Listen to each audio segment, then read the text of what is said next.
सबसे पहले हम बात करेंगे बचे हुए डायरेक्ट टैक्सेस के बारे में, और इसमें सबसे पहले बात की गई है बैंकिंग कैश ट्रांजैक्शन टैक्स के बारे में। बैंकिंग कैश ट्रांजैक्शन टैक्स, अगर नाम भी ढंग से पढ़ रहे हो तो आधी चीज़ें आपको समझ में आ जाएंगी। इसको इंट्रोड्यूस किया गया 2005 में। कब इंट्रोड्यूस किया गया इसको? 2005 में इंट्रोड्यूस किया गया। और क्या कहा गया कि अगर आप अपने बैंक अकाउंट से एक दिन में 25,000 रुपये से ज़्यादा कैश विड्रॉ कर रहे हो तो आपके ऊपर 0.1% बैंकिंग कैश ट्रांजैक्शन टैक्स के तौर पे लगेगा। बहुत सिंपल, अगर आप अपने बैंक अकाउंट से एक दिन में 25,000 रुपये से ज़्यादा कैश विड्रॉ कर रहे हो तो आपके ऊपर 0.1% बैंकिंग कैश ट्रांजैक्शन टैक्स लगेगा। लेकिन इसमें एक चीज़ ध्यान देने वाली है कि अगर आप सेविंग्स अकाउंट से पैसा निकाल रहे हो तो आपके ऊपर बैंकिंग कैश ट्रांजैक्शन टैक्स नहीं लगेगा। कई तरीके के बैंक अकाउंट होते हैं, जैसे एक होता है सेविंग्स अकाउंट, दूसरा होता है करंट अकाउंट, तीसरा होता है फिक्स्ड डिपॉजिट अकाउंट वगैरह वगैरह। अगर आप सेविंग अकाउंट से पैसा निकाल रहे हो तब ये टैक्स आपके ऊपर नहीं लगेगा। अदरवाइज अगर आप अपने बैंक अकाउंट से एक दिन में 25,000 रुपये से ज़्यादा कैश विड्रॉ कर रहे हो तो आपके ऊपर 0.1% बैंकिंग कैश ट्रांजैक्शन टैक्स लगेगा।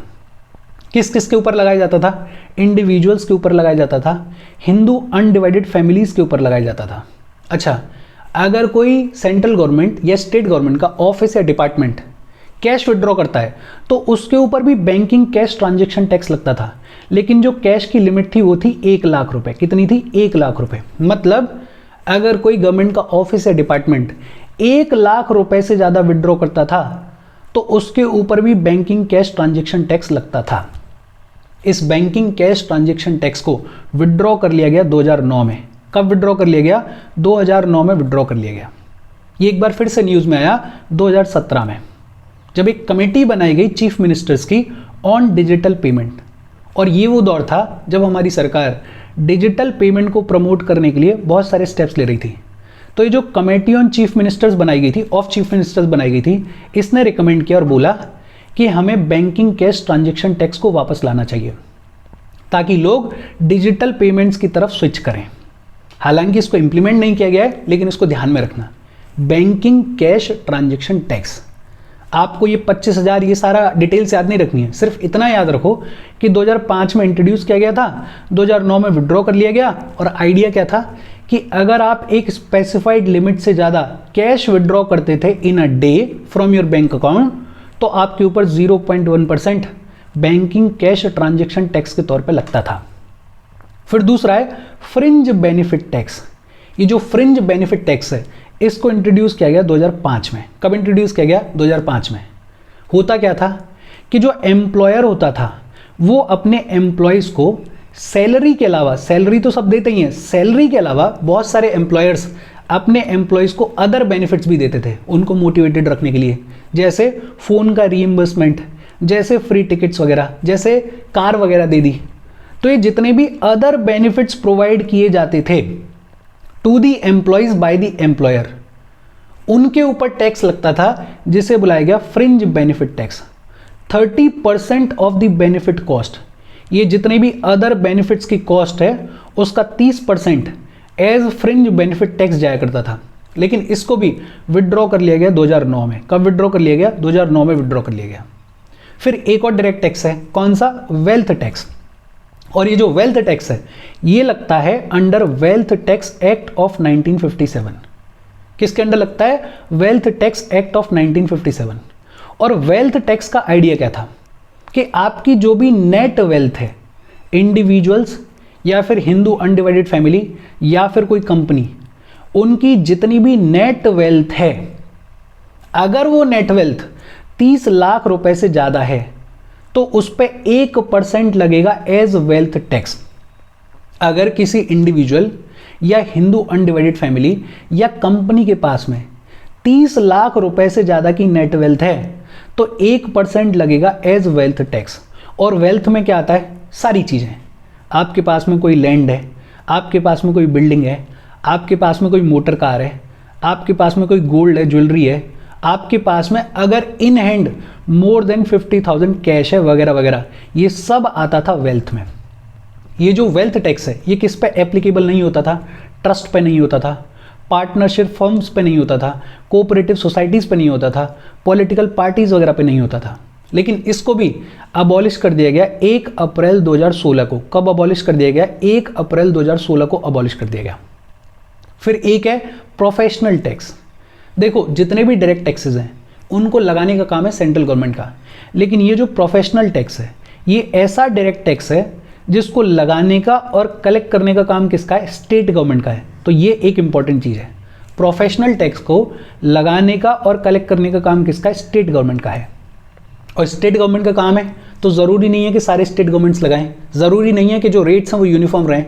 स्टेट गवर्नमेंट अपने हिसाब से लॉ लेकर आती है, किसी को लगाना है तो लगाती है और अगर नहीं लगाना है तो नहीं भी लगाती है। लेकिन हाँ, इन जनरल पैटर्न ये है कि लगभग 200 रुपये एज टैक्स पे करना पड़ता है सभी प्रोफेशनल्स को, सभी एम्प्लॉयज़ को अपनी सैलरी के ऊपर। इन जनरल जितने भी प्रोफेशनल्स हैं, जितने भी एम्प्लॉयज़ हैं, जैसे कोई सीए है, कोई डॉक्टर है, कोई लॉयर है, वगैरह वगैरह, अगर इनकी आप पे स्लिप देखोगे, जिस भी स्टेट में प्रोफेशनल टैक्स लग रहा होगा वहाँ पे अगर आप पे स्लिप देखोगे तो लगभग 200 रुपये के आसपास काट लिया जाता है एज प्रोफेशनल टैक्स। देखो बहुत सिंपल सी बातचीत है। एक हमने बात की बैंकिंग कैश ट्रांजैक्शन टैक्स के बारे में, 2005 में इंट्रोड्यूस किया गया, 2009 में विड्रॉ कर लिया गया। आइडिया क्या था कि अगर आप अपने बैंक अकाउंट से एक दिन में स्पेसिफाइड लिमिट से ज़्यादा कैश विड्रॉ करोगे तो आपको 0.1% देना होगा as banking cash transaction tax. दूसरा फ्रिंज बेनिफिट टैक्स, इसको इंट्रोड्यूस किया गया 2005 में। एम्प्लॉयर अपने एम्प्लॉयज़ को सैलरी के अलावा जो भी अदर बेनिफिट्स देते थे उस बेनिफिट कॉस्ट के ऊपर 30% लगता था एज फ्रिंज बेनिफिट टैक्स। इसको भी विड्रॉ कर लिया गया 2009 में। वेल्थ टैक्स, इसको गवर्न किया जाता था under wealth tax act of 1957। Idea क्या था कि अगर आपकी नेट वेल्थ, आपकी मतलब इंडिविजुअल, हिंदू अनडिवाइडेड फैमिली और कंपनी, इन तीनों की बात कर रहे हैं अपन, अगर इनकी नेट वेल्थ 30 लाख रुपए से ज़्यादा है तो आपको 1% देना होगा एज वेल्थ टैक्स। और वेल्थ में सारी चीज़ें, लैंड, बिल्डिंग, कार, आपके पास में कैश है 50,000 रुपये से ज़्यादा का, वो सारी चीज़ें, गोल्ड, ज्वेलरी वगैरह। इसको भी विड्रॉ कर लिया गया 1 अप्रैल 2016 को। कब विड्रॉ कर लिया गया? 1 अप्रैल 2016 को। चौथा प्रोफेशनल टैक्स, इसमें एक इंपॉर्टेंट चीज़ क्या है कि इसको लगाने का और कलेक्ट करने का काम किसका है? स्टेट गवर्नमेंट का है।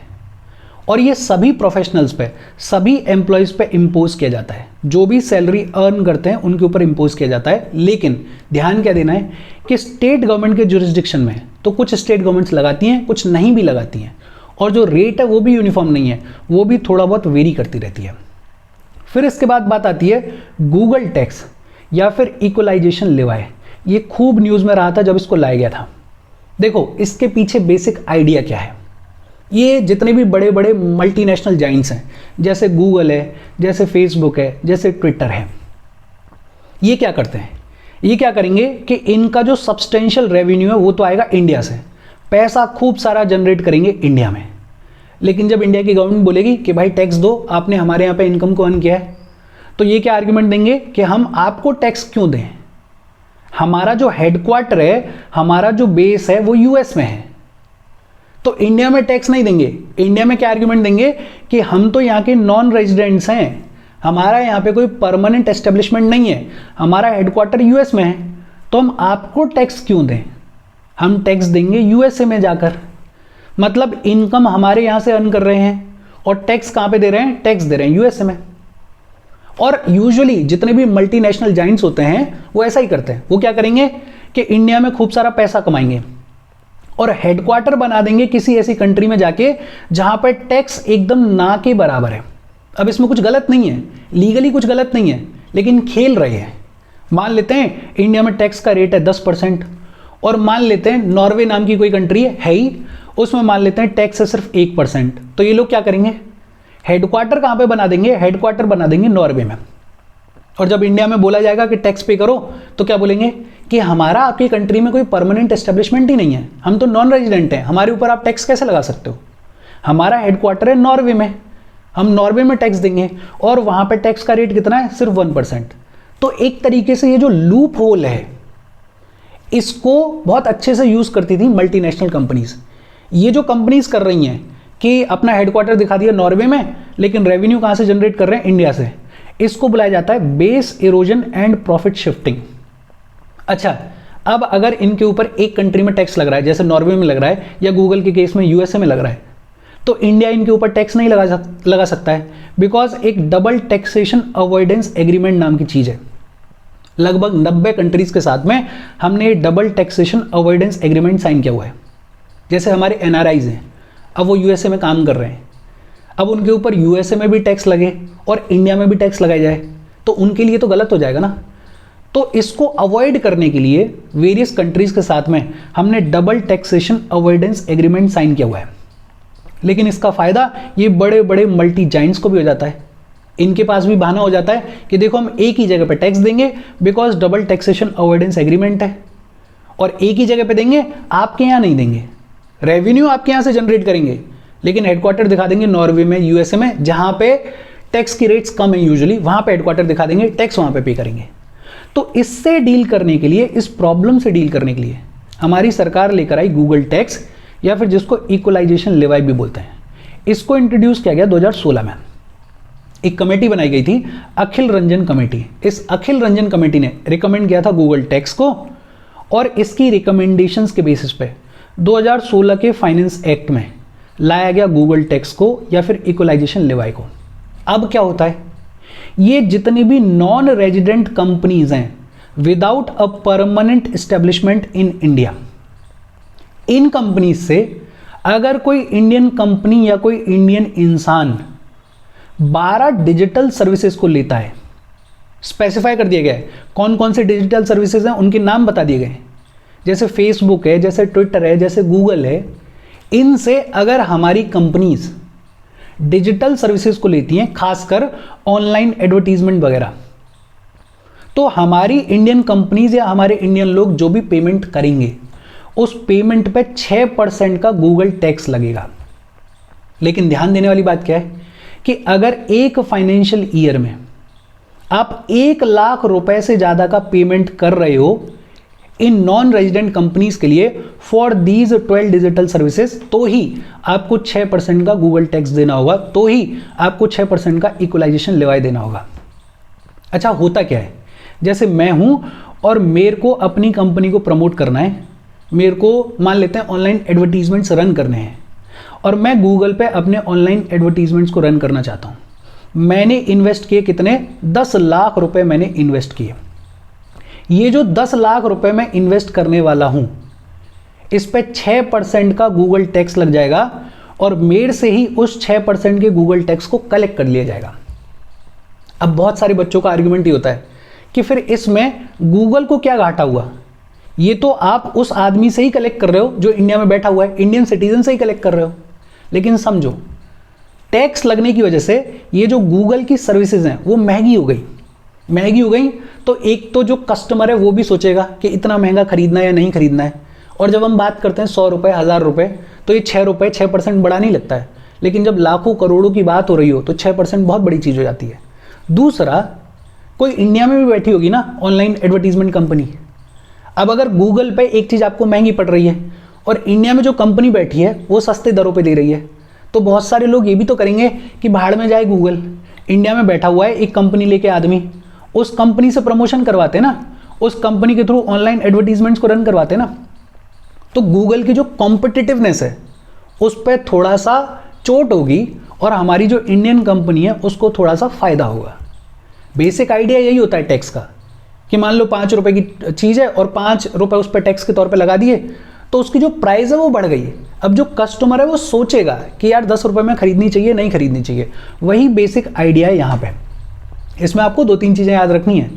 एक तो ये जो टैक्स काटा जाता है ये एट सोर्स काटा जाता है, ऐसा नहीं है कि गूगल से ले रहे हैं। गूगल तो अभी भी नॉन रेजिडेंट कंपनी है, हम ले रहे हैं उस इंसान से जो कि गूगल की या जो कि इन नॉन रेजिडेंट कंपनीज की डिजिटल सर्विसेज के लिए पेमेंट कर रहा है, डिजिटल सर्विसेज को यूज कर रहा है।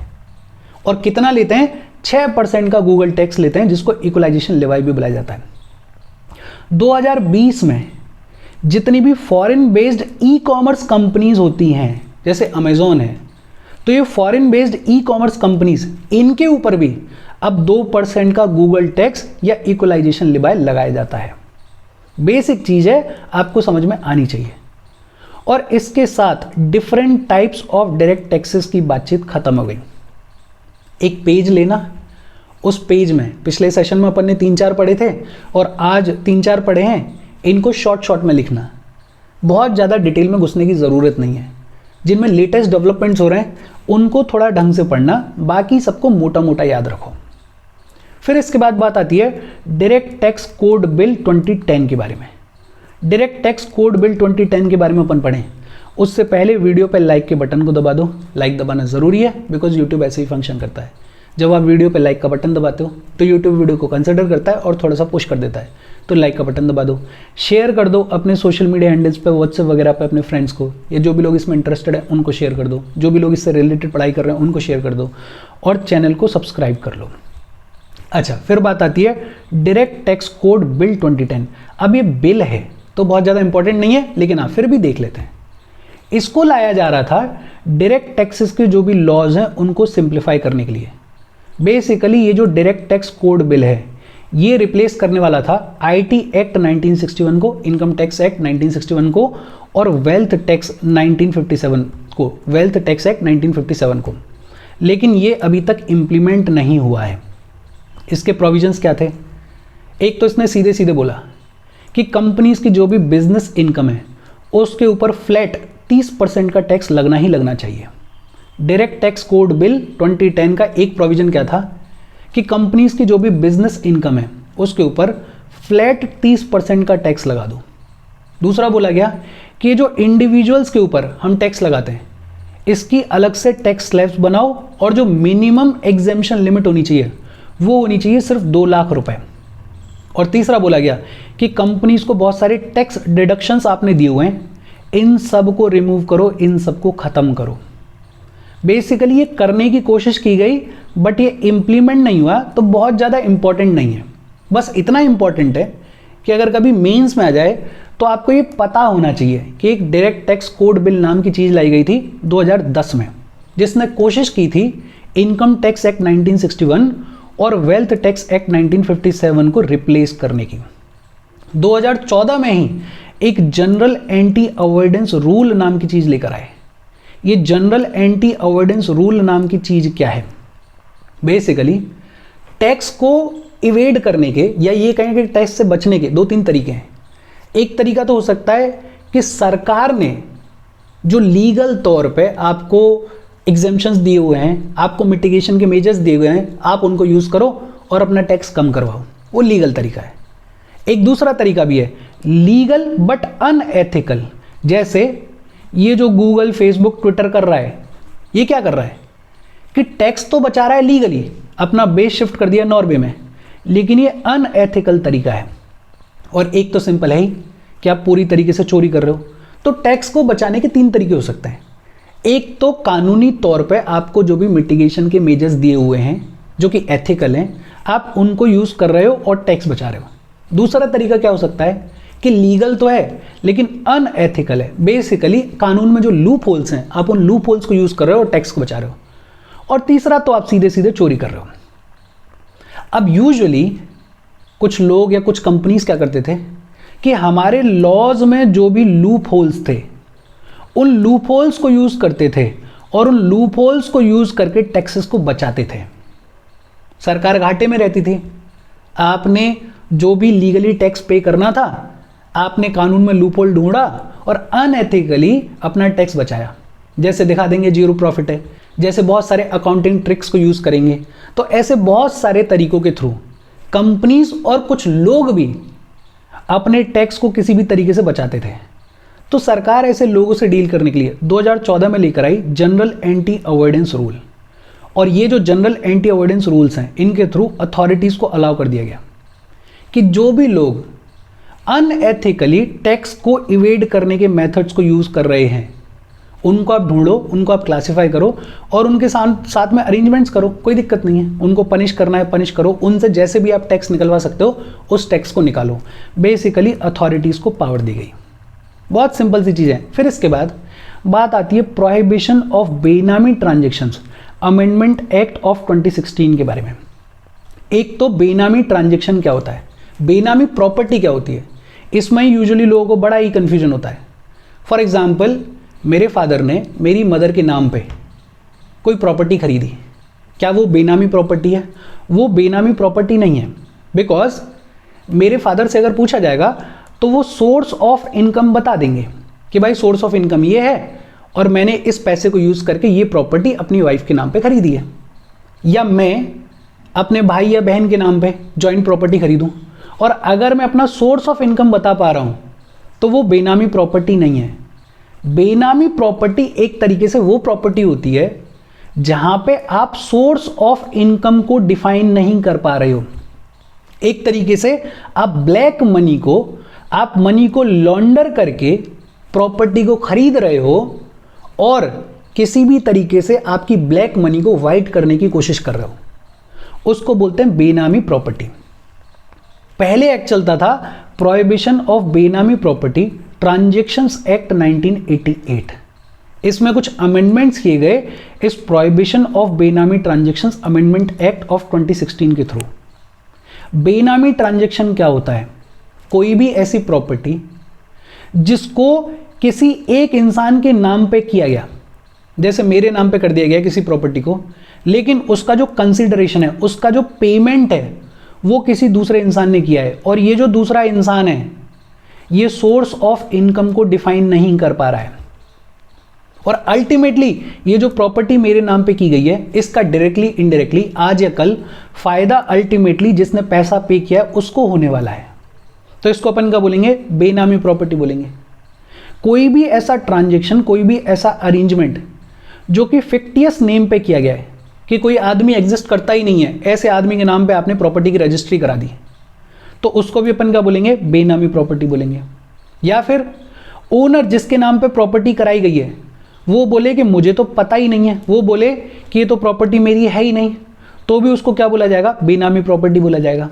या फिर वो इंसान जिसके नाम पे पेमेंट किया गया है वो या तो ट्रेसेबल नहीं है या फिर वो एग्जिस्ट ही नहीं करता है, फिक्टियस है, तो भी उस प्रॉपर्टी को क्या बोला जाएगा? बेनामी प्रॉपर्टी बोला जाएगा। बहुत सिंपल लैंग्वेज में अगर बोलें एक लाइन में, तो ऐसी कोई भी प्रॉपर्टी जिसका सोर्स ऑफ इनकम डिफाइन नहीं किया जा सकता, आप नहीं बता सकते हो कि पैसा कहां से आया, तो उसको बोला जाएगा बेनामी प्रॉपर्टी। भाई अगर आपके पास में सोर्स ऑफ इनकम डिफाइंड है, आप बता सकते हो कि पैसा कहां से आया और लीगल तरीके से पैसा आया, तब तो कोई दिक्कत नहीं है, प्रॉपर्टी खरीदो। दिक्कत कब आती है? ये क्या करते हैं लोग बाग कि अपनी ब्लैक मनी को वाइट करने के लिए किसी फर्जी नाम पे प्रॉपर्टी खरीद लेंगे या किसी और के नाम पे प्रॉपर्टी खरीद लेंगे लेकिन पैसा खुद पे कर देंगे। ये जितनी भी प्रॉपर्टीज हैं इन सबको बुलाया जाता है बेनामी प्रॉपर्टीज। बेनामी ट्रांजैक्शंस होते क्या हैं कि आपने प्रॉपर्टी किसी एक इंसान के नाम पे कराई लेकिन पेमेंट किसी दूसरे इंसान ने किया और वो जो दूसरा इंसान है वो सोर्स ऑफ इनकम को डिफाइन नहीं कर पा रहा है और अल्टीमेटली वो जो प्रॉपर्टी है उसका फायदा जिसने पेमेंट किया उसको होने वाला है। या फिर आपने ट्रांजैक्शन, आपने प्रॉपर्टी को जो नाम है वो किसी फिक्टियस नेम पे करा दिया, ऐसे नाम पे करा दिया कि जो आदमी एग्जिस्ट ही नहीं करता है, तो भी वो बेनामी प्रॉपर्टी है। या फिर जिसके नाम पे आपने प्रॉपर्टी कराई, ओनर वो ये बोल रहा है कि भाई मुझे तो पता ही नहीं है प्रॉपर्टी मेरे नाम पे, ये मेरी प्रॉपर्टी नहीं है, तो उसको भी बेनामी प्रॉपर्टी कहा जाएगा। या फिर जिसने पेमेंट किया है वो ट्रेसेबल नहीं है या वो एग्जिस्ट ही नहीं करता है। ऐसा भी तो हो सकता है कि कोई आदमी पेमेंट कर दे लेकिन नाम किसी और का दिखा दे। अब जिसके नाम पे दिखाया जा रहा है कि पेमेंट किया वो इंसान ट्रेसेबल ही नहीं है या एग्जिस्ट ही नहीं करता, तो उसको भी क्या बुलाया जाएगा? बेनामी प्रॉपर्टी बुलाया जाएगा। बेसिकली ये जो प्रोहिबिशन ऑफ बेनामी ट्रांजैक्शंस अमेंडमेंट एक्ट ऑफ 2016 है, इसके थ्रू इनकम टैक्स अथॉरिटीज को पावर दी गई कि वो बेनामी प्रॉपर्टीज को अटैच कर सकते हैं और अगर प्रूव हो जाए तो इवेंचुअली उसको कॉन्फिस्केट कर सकते हैं। साथ ही साथ पनिशमेंट का प्रोविजन लेकर आए कि अगर कोर्ट में साबित हो जाए कि बेनामी प्रॉपर्टी है तो जो भी लोग इन्वॉल्व हैं उनको 1 से लेके 7 साल तक का रिगरस इम्प्रिजनमेंट दिया जा सकता है और जो बेनामी प्रॉपर्टी है उसकी जितनी भी मार्केट वैल्यू है उस मार्केट वैल्यू का 25% एज फाइन भी कलेक्ट किया जा सकता है। और इसके साथ आज की हमारी बातचीत खत्म हो गई, इसके साथ डायरेक्ट टैक्सेस की बातचीत खत्म हो गई। देखो आज के सेशन में जो इंपॉर्टेंट चीज़ें हैं वो एक तो ये जो डायरेक्ट टैक्सेस हैं इनके बारे में आपको मोटा मोटा पता होना चाहिए, बेसिक आइडिया होना चाहिए, बिकॉज यूपीएससी का कोई भरोसा नहीं है, कब क्या पूछ ले। तो आपको बेसिक आइडिया होना चाहिए, बहुत ज़्यादा घुसने की ज़रूरत नहीं है। अब जैसे ये गूगल टैक्स है, ये बहुत ज़्यादा दिन पहले का नहीं है, 2016 में इंट्रोड्यूस किया गया है, तो इसको थोड़ा ढंग से पढ़ना। बाकी जो चीज़ें जिनको अबॉलिश कर दिया गया उनको थोड़ा लाइटली पढ़ लेना, लेकिन आइडिया होना चाहिए प्रीलिम्स के पॉइंट ऑफ व्यू से भी और मेंस के पॉइंट ऑफ व्यू से भी। अगर कभी क्वेश्चन पूछ लिया जाए तो आपको एक दो नाम तो होने ही चाहिए याद में, ताकि आप उनको लिख पाओ। बाकी ये जो डायरेक्ट टैक्स कोड बिल है 2010 का, इसको सिर्फ नाम के तौर पे याद रख लो। और बेनामी ट्रांजैक्शंस, ये जो एक्ट है, इस एक्ट का बेसिक याद रखो, बहुत ज़्यादा डिटेल में घुसने की ज़रूरत नहीं है। कोई डाउट हो कमेंट करके पूछ लेना। Thank you very much.